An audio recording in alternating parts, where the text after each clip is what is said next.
Alors Renaud, maître d'œuvre, bonne idée ou mauvaise idée? Eh bien Ben, comme d'habitude, ça dépend. Il y a des avantages et des inconvénients. Ben, on va les voir ensemble dans cet épisode.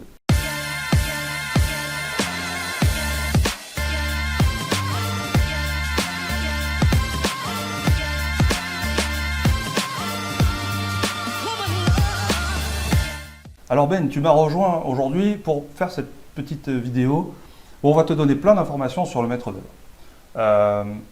On va parler aussi de courtier en travaux, c'est une autre façon de le dire, et c'est le même principe que le courtier à la banque que tu connais peut-être déjà. Oui, avec un petit écart quand même, c'est que le maître d'œuvre, il va suivre le chantier.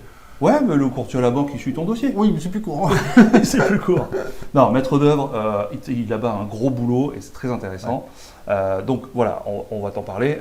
Si tu ne connais pas bien le courtier à la banque, je t'invite à voir la vidéo correspondante. Donc, le courtier en travaux, qui sait à quoi il sert? Il connaît bien le métier général. C'est un généraliste dans le bâtiment. Bien sûr, il y a des courtiers très spécialisés. Tu vas les utiliser, enfin tu vas faire appel à eux très rarement. Par contre, il a une connaissance du métier du bâtiment. Souvent, ils ont travaillé dans le génie civil à un moment ou à un autre. Et il va t'apporter du conseil et son expérience. Ouais, et puis toi, tu auras du coup plus qu'un seul contact. Alors ça, c'est la partie où il te fait gagner du temps, effectivement. Ce que je voulais dire, en fait, c'est qu'il va te conseiller sur de la faisabilité. Moi, je fais appel régulièrement à des courtiers en travaux, à des maîtres d'œuvre. Pourquoi? Parce qu'effectivement, il me fait gagner du temps, et tu sais que le temps, c'est de l'argent, et dans l'investissement, c'est très important de gagner du temps. Mais aussi parce que souvent, j'ai plein d'idées quand je suis en phase de négo, tu sais, en fin de négo sur des gros chantiers, et c'est arrivé, c'était un achat qu'on devait faire à deux, Ben, c'est arrivé, je pense à une fois en particulier, un très gros immeuble, où finalement il y avait beaucoup de travaux. Nous, on avait pas mal d'idées, on s'était fait les plans et tout, parce qu'on était bien avancé dans la négo. Donc, on s'était fait des plans avec des nouvelles agencements, etc. C'est ça, avec pas mal de combinaisons en fait. Ouais. On a soumis ça au maître d'œuvre et finalement, ce qui s'est passé, c'est que techniquement, il y avait un souci. Et du coup, ce souci technique, il a mené un surcoût tel que c'était plus rentable. C'est ça. Alors, tu sais c'était toujours rentable, mais par rapport à l'effort à fournir, pourquoi s'embêter quoi? C'est vrai, on était on finissait à 12-13% de rendement brut, alors qu'il y avait 8 mois de travaux, des gros chantiers, beaucoup de choses à gérer. On était en zone ABF en plus, donc il fallait aussi faire des démarches auprès de l'architecte des bâtiments de France. Alors que tu vois, on était très avancé. On était très avancé. J'avais même fait déjà la déclaration préalable à la mairie pour être sûr d'avoir l'autorisation de faire certains des travaux en extérieur. Et bien, on a arrêté le chantier grâce à ce maître d'œuvre. Donc tu vois, il va t'apporter du conseil et une expertise que toi, tu n'as pas toujours. Et même nous, avec l'expérience qu'on a, là, il nous a sorti une grosse épine du pied. Ensuite, le maître d'œuvre, il a un réseau. Ouais, c'est ça, il a un réseau. Et encore une fois, c'est ton seul point de contact. Donc quand tu vas faire un devis, tu vas faire un devis. Oui. À la rigueur, tu peux éventuellement prendre 2 maîtres d'œuvre pour comparer les devis, mais tu ne vas pas aller voir tous les artisans et faire plusieurs devis de chaque artisan. De chaque corps de métier, ouais, etc. C'est ça. Donc là, gain de temps énorme. Ouais, et puis c'est pareil.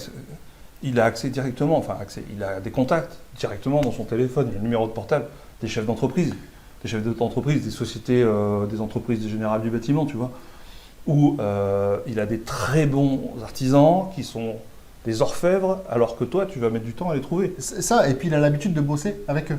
Oui, parce qu'en fait, tous les artisans, ils n'arrivent pas à bosser ensemble. En fait. Ouais. Lui, il aime pas lui, etc. Bon, ce sont des humains. Donc lui, c'est un chef d'orchestre, en fait. Donc lui, il sait que, lui s'entend bien avec celui-là, donc là, il n'y a pas de problème. Donc il a déjà construit son réseau. Et puis, il faut bien savoir un truc, c'est que quand tu vas faire tes travaux, il y a un enchaînement. Il y a des choses qu'il faut faire dans un certain ordre. D'accord ? Et lui, il le connaît par cœur. Enfin, ça, c'est une évidence pour lui. Du coup, c'est lui qui va coordonner. Attends, lui, il est un peu en retard, donc lui, il faut que je le décale, etc. Parce que ça, pour le gérer toi-même, ça prend du temps. Et c'est là où je te rejoins dans le temps qu'on gagne, qu'on a dit tout à l'heure. C'est là où tu gagnes du temps. C'est pas pour faire les devis.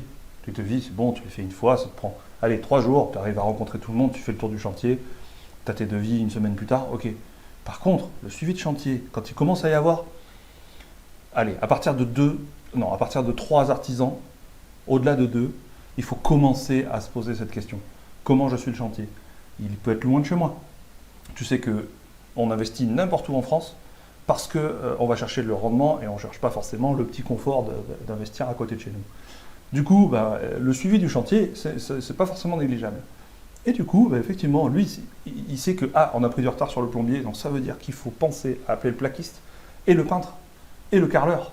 Parce que tout cela, ils vont s'enchaîner. Et en fait, il va tout le temps y avoir des aléas dans le chantier. Oui. Et c'est lui, en fait, avec de par son expérience, qui va savoir. Ça, c'est pas la peine que je pose la question à nous, entre guillemets.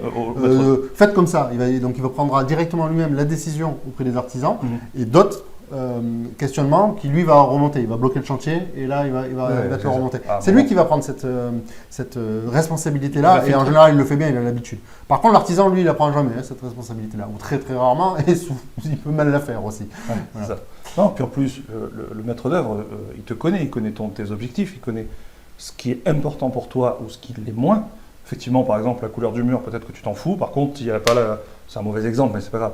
S'il n'y a pas la peinture de cette couleur-là, mais qu'il y a la couleur qui ressemble, c'est pas grave, il prend celle-là.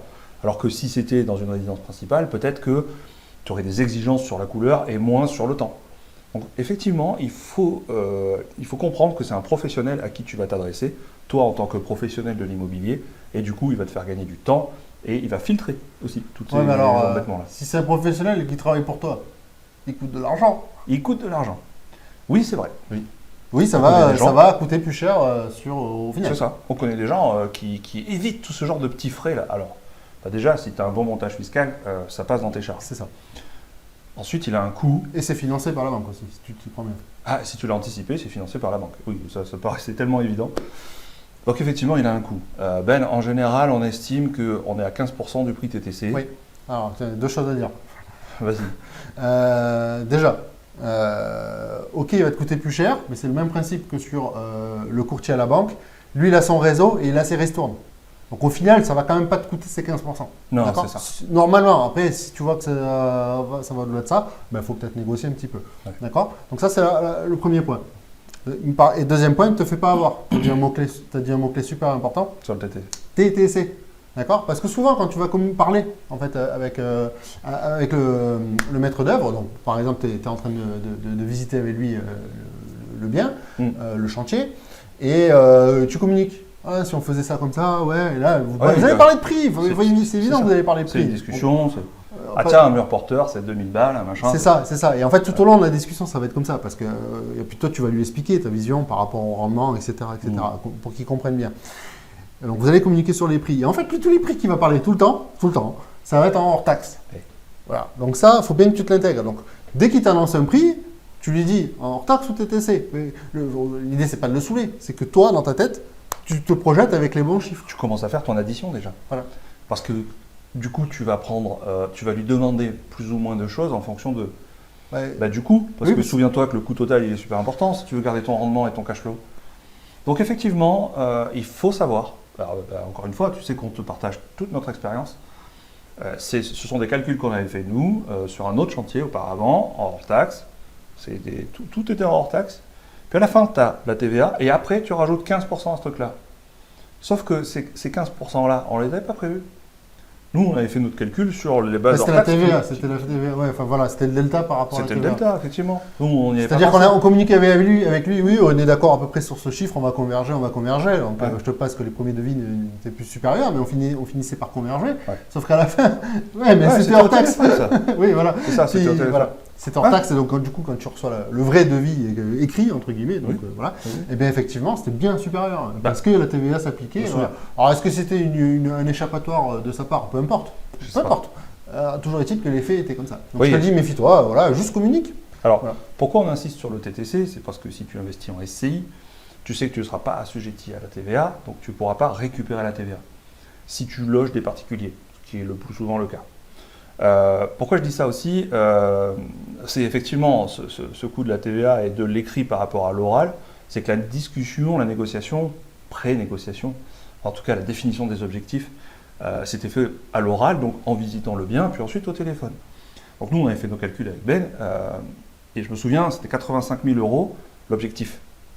85 000 € TTC. Je sais que je lui ai dit, mais bon, après, c'est pas grave, c'était au téléphone. Après, c'est pas le même bien. Non, c'était un autre bien. Non, là, pas le même montant. Et du coup, on est arrivé. Effectivement, il a réussi à aller 90 000 €, je crois, Ouais, par là. hors Ouais. taxe, Oui. sans sa commission. Donc là, tu rajoutes tes 20% de TVA, plus 15% de commission, bah, on n'était plus du tout dans les objectifs. C'est ça. Donc le rendement était là, pour le coup, très mauvais. On était tombé sous les 10%, on n'a pas fait le projet, c'était pas grave. Mais ce qu'il faut bien comprendre, c'est que cette relation avec le maître d'œuvre, elle est très importante d'avoir confiance et de bien définir aussi tes objectifs. Et de bien comprendre ce que lui, il t'envoie comme information.